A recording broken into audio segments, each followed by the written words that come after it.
Et elle est revenue au travail, je crois, je crois. Et puis elle est plus malade. Et puis, à la Libération, tout le monde était malade, sauf elle. Sauf elle, sauf elle. C'est très bien porté. Nous, on est tous tombés malades, mais pas elle. C'est elle qui s'est occupée de nous. Comment ça se passe après C'est toujours l'hiver 44-45? Alors, c'est l'hiver. À la fin, on ne partait plus travailler sur la route, parce que peut-être à cause du froid. Alors, ça c'était horrible. Cette neige, vous savez, c'était à Danzig, par là, c'était en Pologne, il fait très, très froid. Même que nous étions habitués avec le froid en Europe centrale, mais là-bas, c'est pas la même chose, c'est encore plus froid, et la neige. Il neigeait tout le temps, sans arrêt, sans arrêt. Là, on n'était déjà pas nourris non plus. C'était terminé, on ne travaillait plus sur la route, parce que je crois à cause du froid. Alors, qu'est-ce qu'on faisait? À cause de la neige, surtout. Le froid et la neige. Alors, on nous prenait le matin, on nous donnait quand même une couverture en plus, avec comment on appelle ça, un truc pour creuser la neige. Une pelle? Une pelle, je détruis. Une pelle, et sur les épaules, ou des balais, ça dépendait. Et on partait le matin, et on revenait le soir. C'est pour ça, on avait des chaussures de laine, ficelées avec des fils de fer. D'ailleurs, mes pieds, j'ai toujours des trucs, des grosseurs sur mes pieds, parce que mes pieds tenaient lieu de semelle. Et ça, c'est dans le vent, dans le froid, dans la neige. On faisait rien, on balayait même, on était censé de balayer la neige, mais on ne balayait pas, hein. On ne pouvait pas, c'était pas possible. On allait le matin au marché et on revenait. C'était notre travail. On était censé balayer la neige, mais on ramassait la neige, mais on ne faisait rien. Et on rentrait et le matin on recommençait. Alors ça c'était à peu près jusqu'à ce que vraiment, après on a commencé la marche de la mort là. Après ça.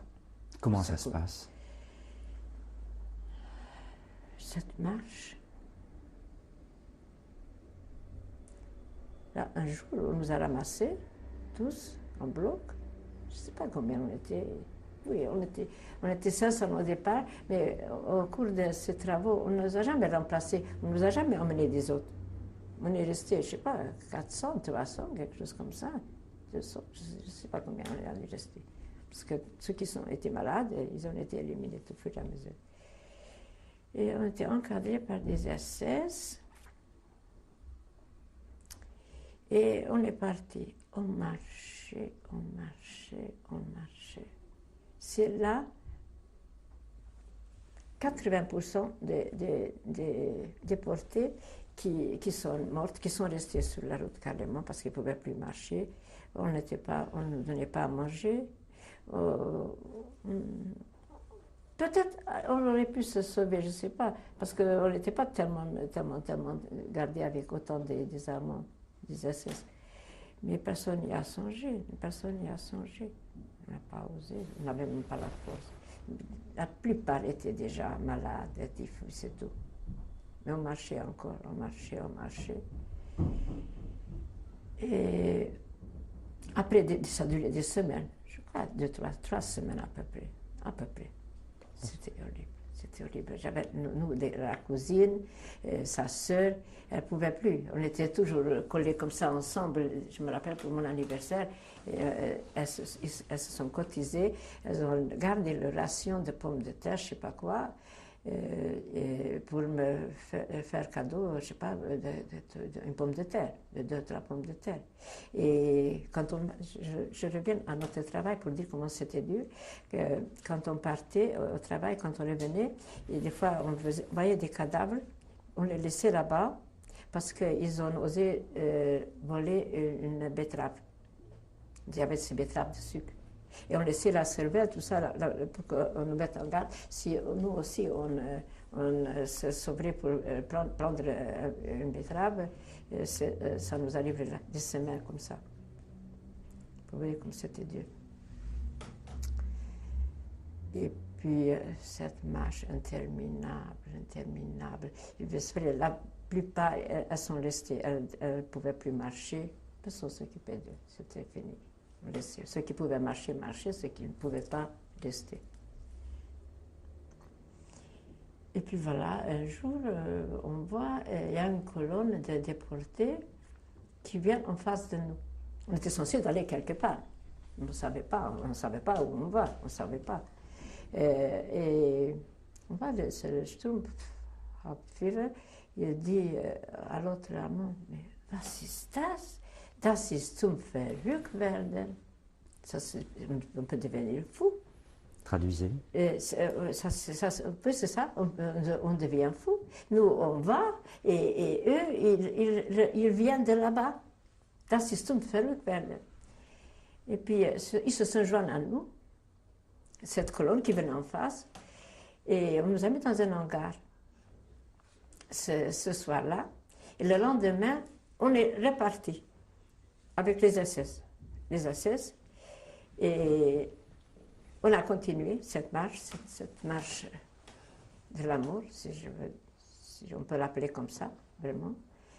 Et le lendemain, on a rencontré une autre colonne qui venait, et cette colonne qui venait la veille n'était pas encadrée avec les SS. Elles étaient sans les SS. Les SS les avaient abandonnés. C'était le plein front, après on a compris.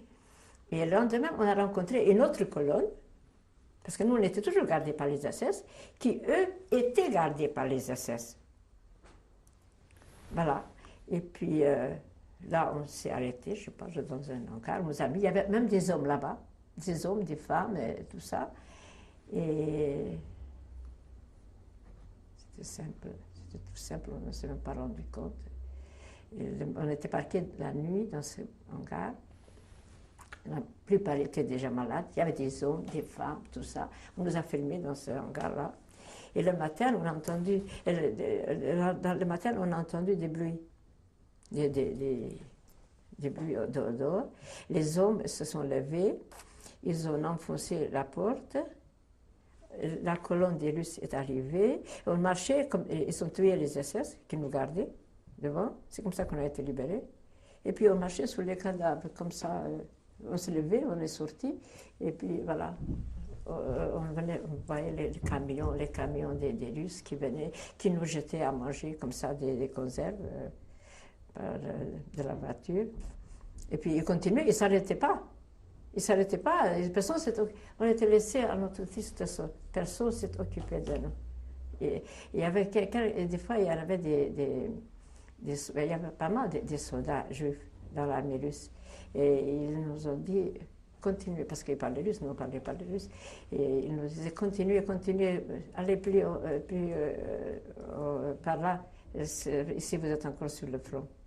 On savait qu'on devrait continuer, sinon la guerre, les Allemands pouvaient encore revenir. Et voilà, c'est comme ça, c'était notre plus beau jour de notre vie, qu'on a été libérés. On s'est rendu compte qu'on était libres, mais on n'a pas tellement réalisé, en fin de compte, parce que personne ne s'est occupé de nous, on n'avait pas à manger, on n'avait pas à boire. C'est quelque chose ces soldats qui s'étaient pressés de continuer d'aller sur le front, qui nous ont jetés, mais sans vraiment donner quelque attention à nous, de s'occuper qui nous sommes, pourquoi on est comme ça et tout. Et puis de nous-mêmes, ceux qui pouvaient encore marcher, on a décidé de continuer, parce qu'il nous a dit de continuer à marcher. On s'est dit, il faut qu'on marche, il faut qu'on... J'ai encore deux cousines, j'avais encore ces deux cousines, Hayu et puis Ituka, et puis Laichu, je peux les nommer pour qu'elles soient quand même dans la cassette, et Haël. Et puis voilà, quand on devait continuer notre marche vers la liberté, alors une de ceux-là, elle a dit, je dis, qu'est-ce qu'on va faire? Parce qu'il y en a une qui ne pouvait plus marcher. Elle était déjà à moitié morte. J'ai dit, mais comment on va partir et comment on va laisser ici et elle ne peut plus marcher et c'est pas possible. On était jusque-là ensemble. Et ben, il y en a une qui a dit, moi, j'ai souffert jusqu'à maintenant, je suis libre, moi, je m'en vais. Je ne reste pas là. Vous faites ce que vous voulez, mais moi, je m'en vais. Elle avec sa soeur. Et puis, moi, je dis, c'est pas possible, je ne vais pas la laisser ici, on ne peut pas la laisser. C'est pas... Et je sais pas, j'ai vu quelque part, parce que les Allemands de là-bas ont fui les localités, il faut croire. J'ai vu un landau, parce que c'était ces landaux profonds comme ça, très bas. Et je suis allée, j'ai cherché un landau et je l'ai mise là-dedans. C'est une femme comme moi, elle vit encore. Aujourd'hui, je ne peux pas dire qu'elle vit grâce à moi. Et on l'a mise là-dedans. C'est une femme intégrante comme moi, hein, c'était pas un bébé. Et on l'a mise là-dedans, dans ce landau, et on est parti sur la route avec elle, en poussant le landau. Et puis après, il y avait des déportés qui sont venus, qui ont été libérés plus bas. Et eux, ils ont pris déjà ils avaient des chariots, des voitures, des chevaux, tout ça. Et puis, ils nous ont vus comme ça, ils ont eu pitié de nous. Et puis, ils ont dit, bon, on va prendre la malade, on va la mettre sur la voiture. Et puis, nous, on va aller à pied, continuer après la voiture. Et puis, en fin de compte, on a marché. Et puis, ils ont vu que c'était plus possible, on ne peut plus marcher. Ils nous ont pris aussi sur leur voiture. Et on était un bout de temps avec eux. Et après on s'est arrêté avec eux dans un château, un genre de château abandonné. Et là-bas, on a trouvé à manger, à boire et tout, de la volaille. Et on a couché la cousine. Et puis il y a des autres qui sont arrivés. Et en fin de compte, tout le monde est tombé malade. On a eu le typhus, sauf ma soeur. Sauf ma soeur. C'est elle qui était malade dans l'infirmerie, dans les camps. Et c'est elle qui s'est occupée de nous. Elle nous a soignés. Et sans médecin, je ne sais pas, on n'avait pas de médecin, personne. Jusqu'à on est arrivé à la maison, personne. On n'a jamais été pris en charge. Et on a eu de la chance qu'on était ensemble parce que j'ai une amie, une très bonne amie qui habite en Australie, Alice. Elle a été libérée aussi par les Russes à cette époque.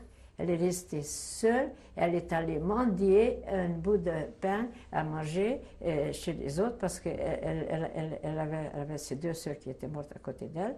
Et personne ne s'est occupé d'elle. Son malheur était qu'elle était toute seule. Elle allait, je ne sais pas, donner des leçons de piano. Elle s'est comme ça installée chez les familles. Dans une école, elle est restée des mois. Donc on a eu la chance qu'on n'était pas toute seule. Voilà, ça c'était la libération, quoi. Peut-être je pourrais parler du retour. Voilà. Alors voilà, le retour c'est difficile. Bon, alors voilà, on était là, on était bien. La cousine elle s'est rétablie petit à petit. Et puis voilà, on s'est installé dans une maison que les Allemands ont abandonnée. Mais notre carrière n'était pas terminée pour autant. Parce que là, les Russes étaient déjà installés, ils étaient là-bas. Alors, après, on a commencé à avoir peur des Russes. Parce qu'ils violaient les femmes. Ils les violaient et on ne savait pas comment se cacher. On n'était pas tranquille une minute. Parce que là, on a déjà commencé à avoir forme, on avait déjà nos cheveux, et on s'est habillé, on s'est bricolé des trucs avec les couvertures, des pantalons, parce que c'était l'hiver. Et on avait une amie avec nous, qui était tout le temps avec nous, Johanna. Elle vit encore, elle.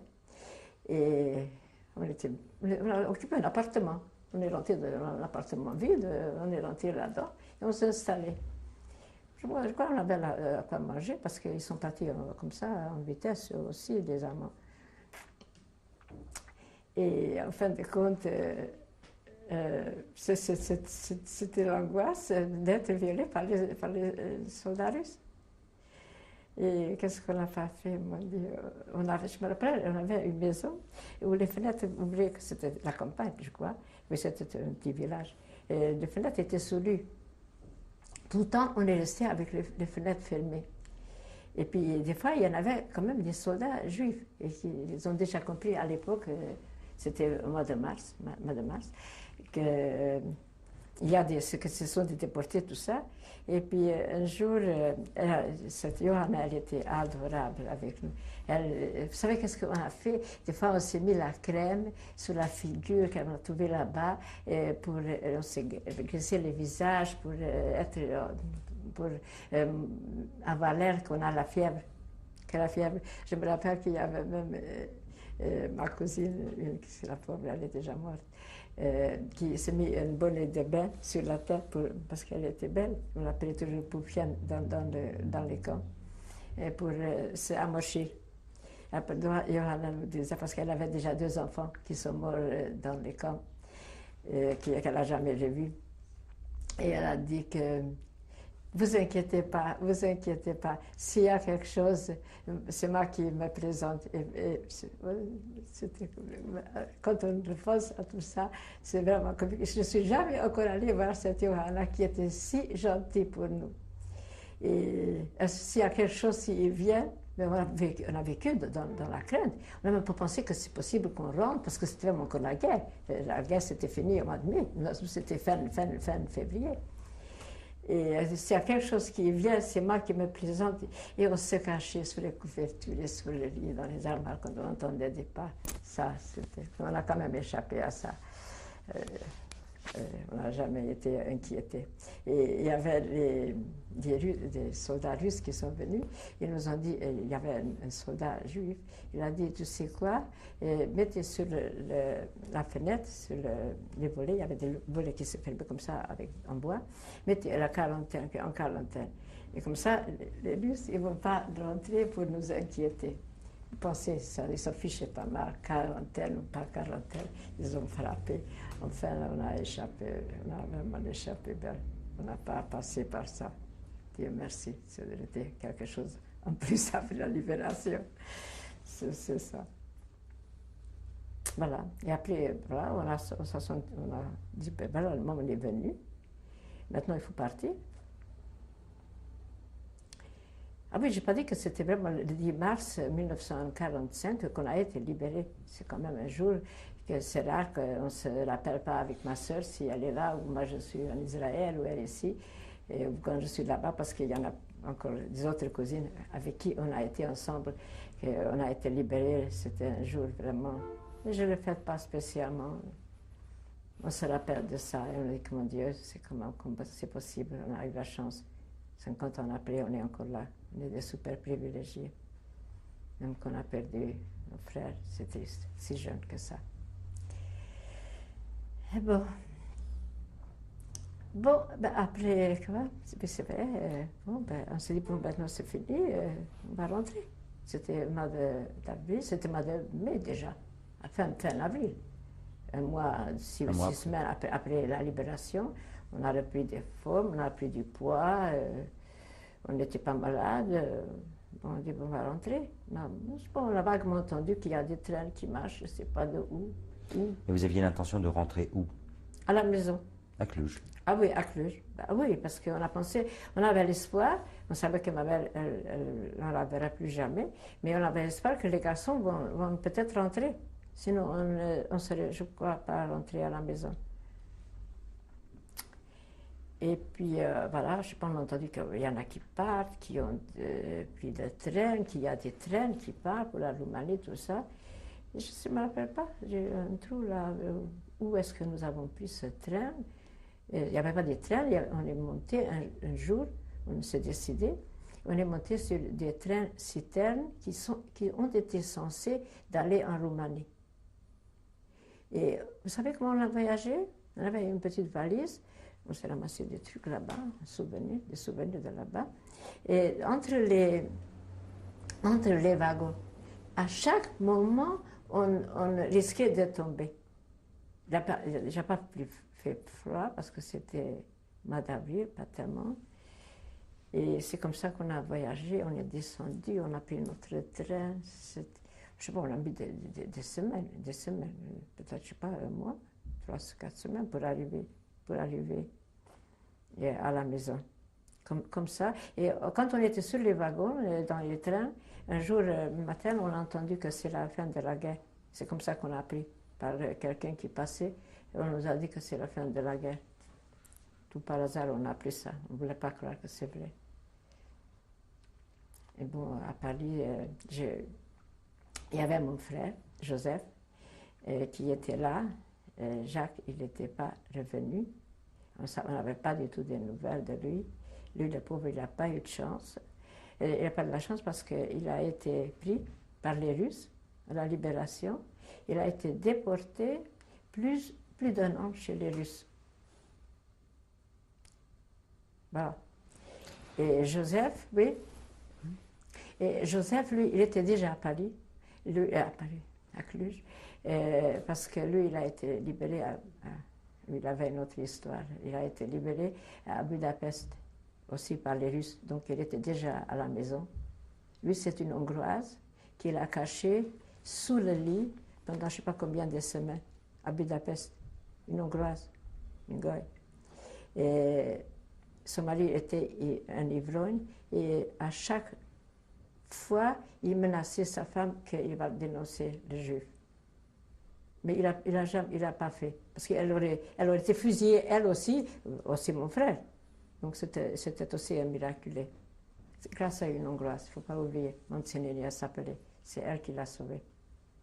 Elle a caché sous le lit, sous la menace continuelle de son mari. Mais il était gentil avec elle, il l'a ramenée à Paris, il allait la voir, il lui a été reconnaissante. Il n'a pas oublié. C'était pas le genre de Joseph, ça. Donc vous vous retrouvez à Cluj. Oui, alors je me trouve il se retrouve à Cluj, mon frère Joseph, pas Jacques, et j'ai encore un cousin qui s'appelle Rosenblatt également, c'est un cousin germain, et lui aussi, il était en Roumanie, à Galate quelque part, il s'appelle Hershey, et c'était les deux cousins qui sont arrivés à la maison avant nous. Nous étions en de compte les premiers. Il y avait déjà des autres arrivants, c'est vrai parce que nous on était libérés plus tôt, mais on n'était pas arrivés à la maison. Alors il y avait déjà les listes qui circulaient, ça se savait, qu'il y avait des filles qui étaient libérées, qui rentraient. Je crois que nous on a voyagé, on a été peut-être, je ne sais pas moi, ils savaient qu'on rentrait. On avait notre nom, tout ça. De toute façon, je sais que maintenant j'ai une cousine, une amie en Israël que j'ai appris maintenant, qu'elle a un livre on a été répertorié à Stutthof. Je n'ai jamais pu imaginer qu'à Stutthof on nous a pris. On a le nom, je vais acheter ce livre d'ailleurs, je lui ai dit qu'elle me l'achète.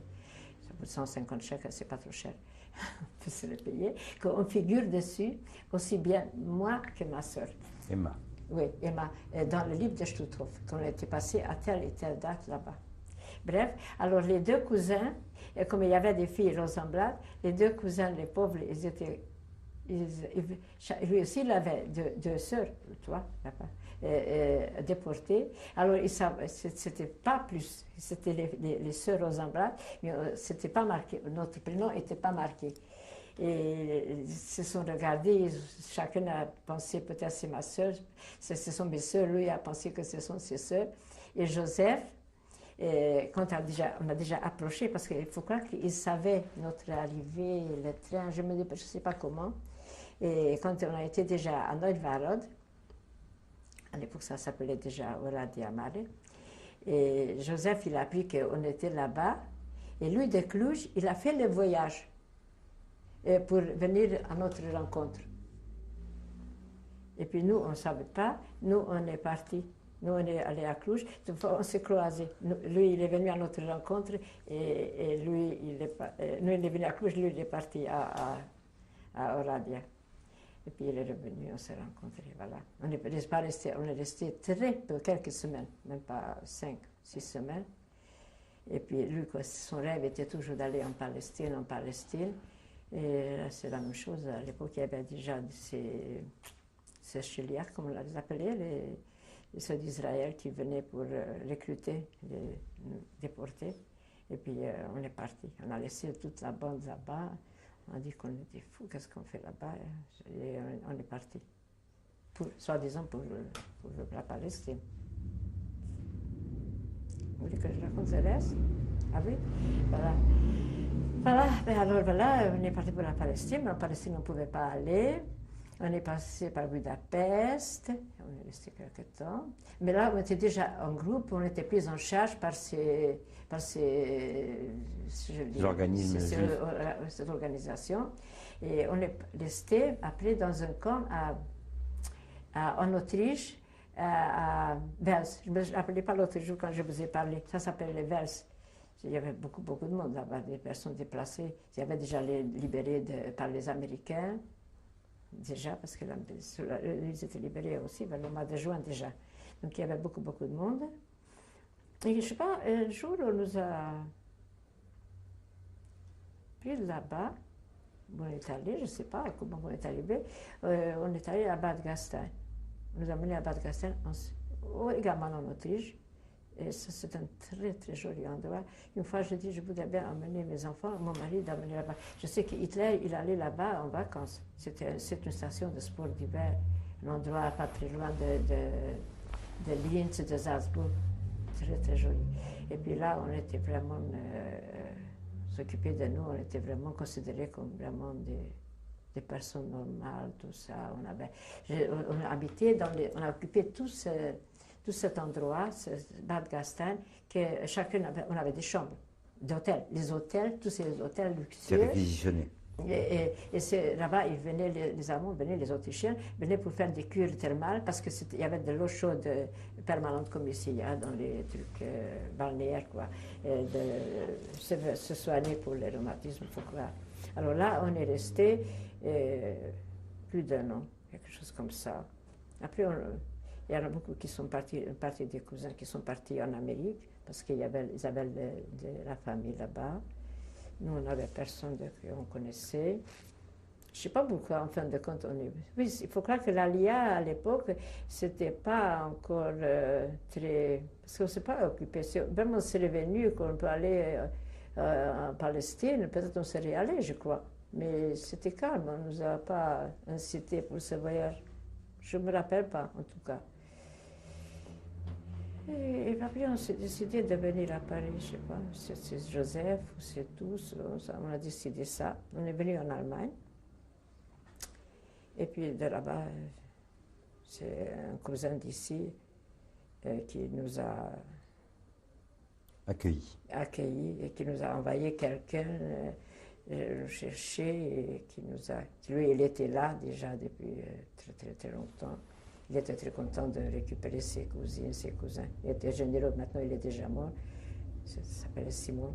Et il a dit qu'on avait encore un cousin qui, d'ailleurs, il est encore là, il vit encore en Israël, Ali. Et puis j'ai dit qu'on est 6, parce qu'on était six cousines, cousins. Et j'ai dit, il y en a encore un, il n'était pas cousin, il n'était pas son cousin, c'était la famille de mon père. Il a dit, qu'est-ce que ça change? Il était tellement généreux, c'était vrai. Il a dit, qu'est-ce que ça change? Vous êtes 6 ou 7, s'il y a pour 6, il y aura pour 7, il peut l'emmener. Et puis l'envoyer, un type qui la ramène, il a payé pour lui et tout. Il a dit, s'il y a pour 6, il y aura pour 7, c'est sans problème. Voilà.